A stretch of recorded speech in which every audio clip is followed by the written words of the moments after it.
Hi, this is Anthony Lighthall. Thank you for joining me today on this podcast entitled From Dreams to Actions, where we talk about business goals, supporting positive energy, and following your dreams. On today's episode, we're going to discuss building a team. And I'll also add automation in there as well, but we'll get into that shortly on this podcast. So let's kind of think about building a team here. Think about a large company, maybe even think about a small company. What's that one thing they all have in common? They have a team. There's a cashier or cashiers. There's a CFO, CEO, the marketing manager, the department head, the VP of technology. The list goes on. It's a team. They all work for the same brand of that company and of that business. And it's the same thing you have to think about for yourself, whether it's personal goals or whether it's your own business goals. Having a team is very helpful because you don't have to be the jack of all trades. You ever heard of the term jack of all trades but master of none? You're basically doing so many things that you really haven't mastered anything.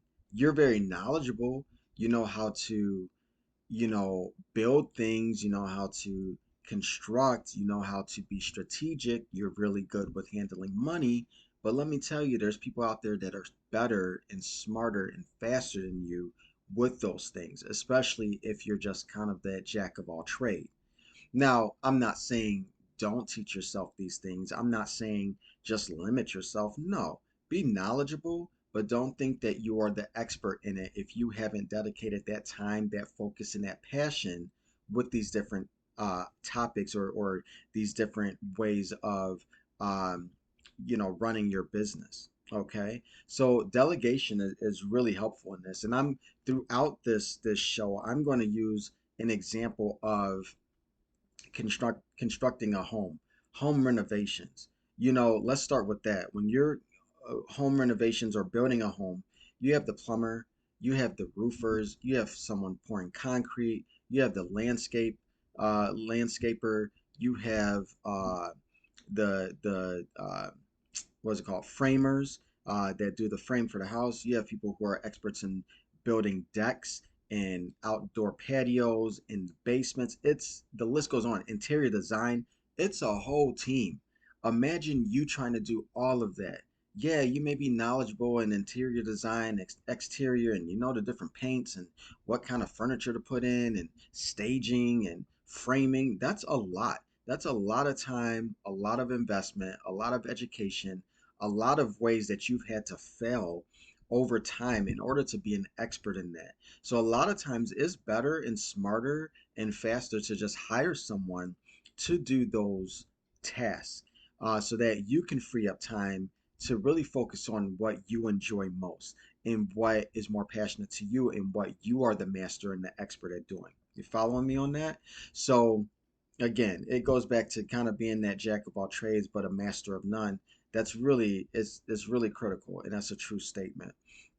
Now the thing is, when you are delegating this work to others, that can be a challenge for some people because you may have that knowledge and that education, but you also have that determination and you're so used to doing everything by yourself that you set up your own personal goals. You set up your own, okay, this is how I'm going to do this. And when you delegate that to others, it's like, I'm taking a risk on, I don't know how that person's going to do this job. What if they fail in this job? What if they complete the job? You ever seen somebody completing the job, but they didn't do it the way that you would have done it? And like halfway throughout their job, you're like, is this going to get done by the third? And that person's like, yeah, yeah, no problem. And then they get it done by like the first or the second. And you're like, oh, wow. And they didn't cut corners. They just were more efficient. They probably had more failures than you had in life on this task or this job.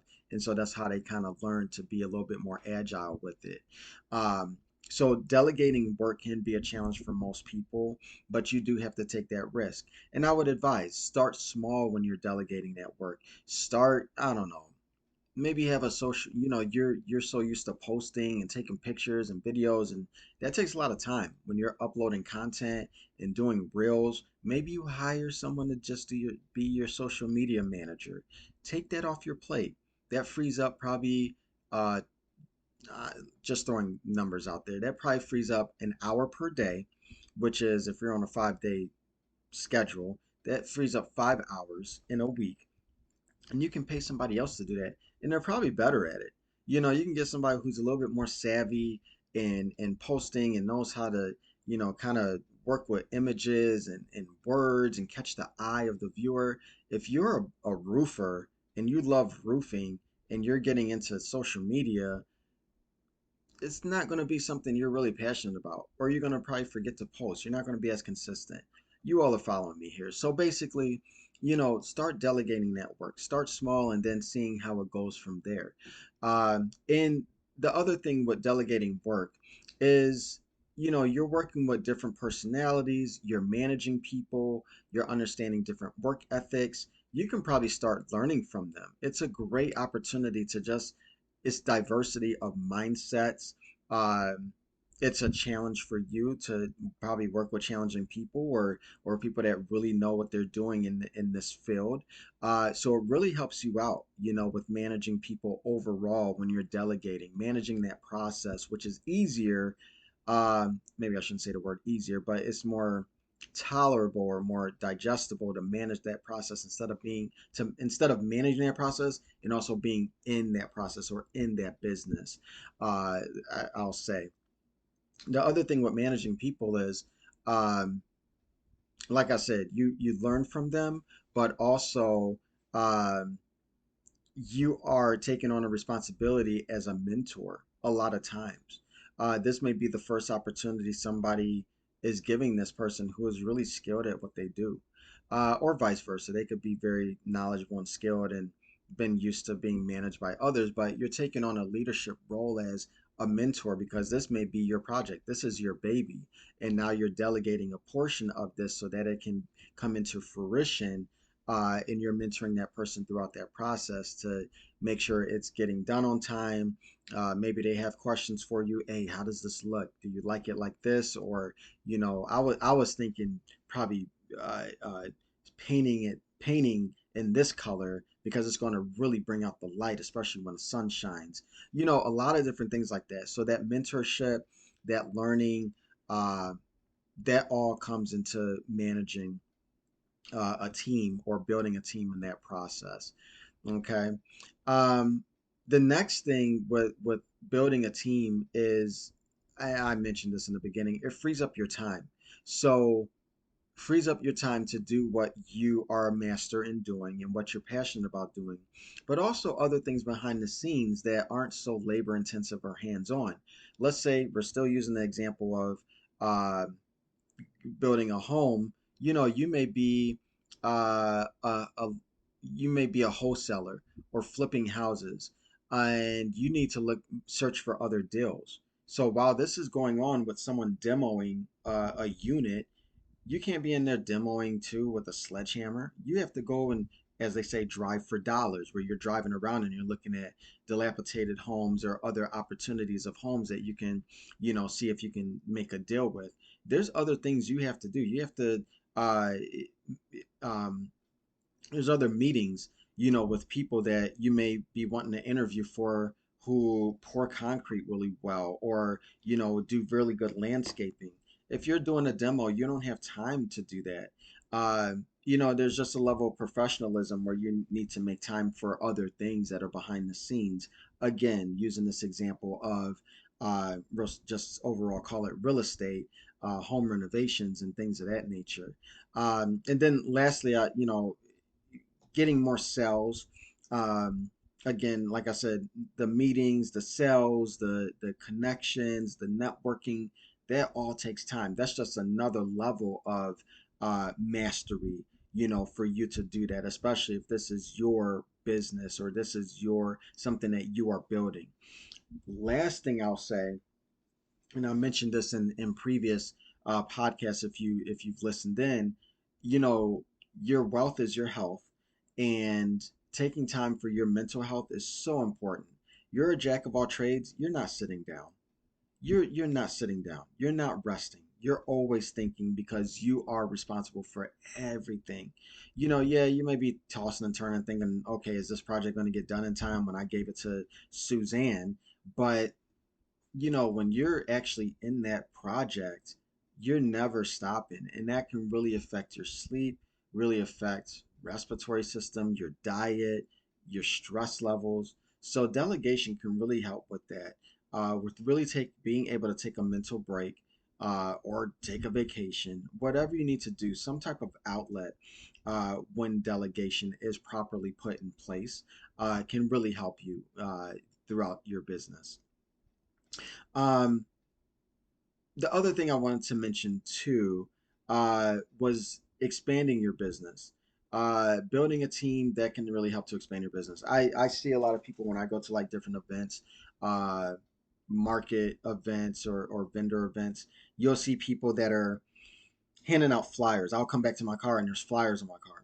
And it's like, who passed out these flyers? Because the the builder or the person who started the business, it was doing the vending. So when did they have time to step away and start, promoting people outside of this event? They have a team. They probably have a sales team, a grounds team that goes out, hey, pass out flyers, put it on people's cars, hey, talk to people, network, get the word out. That's a team. And people may always think, oh, well, I don't have the money to start a team, or um, how am I going to pay people? Where do I find people? When you're building a team and it's structured right, don't worry about that money. That money's going to flow in. You're making $1,000 a month and you're doing it by yourself. You build that team, you're making $5,000 a month, and you're paying the team handsomely. And they're going to want to work for you. They're going to want to be mentored by you, because you put people in the right positions. And you're finding people that, like yourself, you have a passion to do something that's part of your business. These people love talking to people. They love passing out flyers. They love reaching out to people. They love being on the phone. That may be something you don't like. They love posting. They love Instagram. They love taking selfies. They love working with images and graphic design.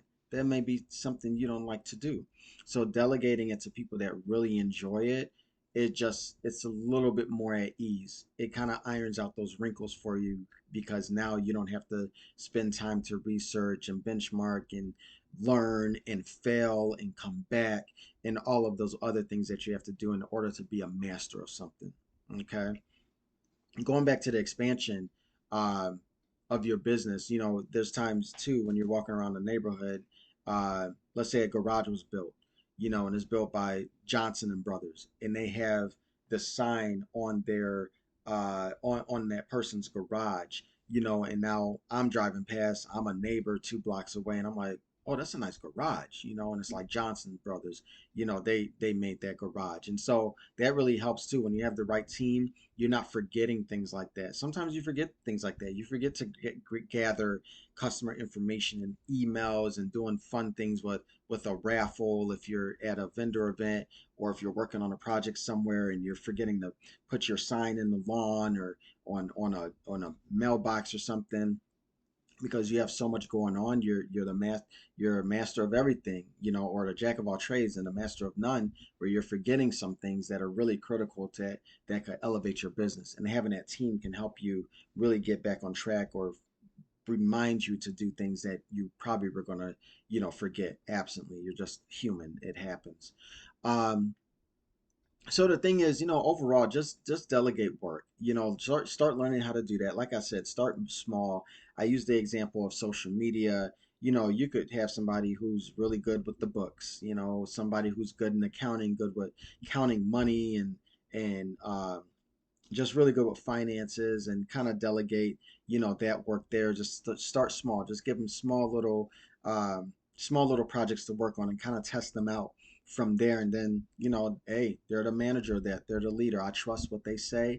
I've been working with this person for, 16 months. They've never failed me. So, go ahead and pass that over to Zach over there. He'll take care of that. So overall, like I said, just delegate your work. It's going to help to make sure that you're not burnt out. You're going to learn from other people. It's going to be a great leadership opportunity. You're going to be able to mentor people, that you're giving them an opportunity and grow your business. They're going to be part of your brand that you built. It's not overwhelming. It's an overwhelming feeling that you're able to do this and have these in motion. And it can alleviate your stress. And like I said, your wealth is your health, and make sure you take time out for your mental health and don't exhaust yourself over a dollar, honestly. So I really hope that this was helpful. I appreciate you watching or listening in, and always remember to follow your dreams.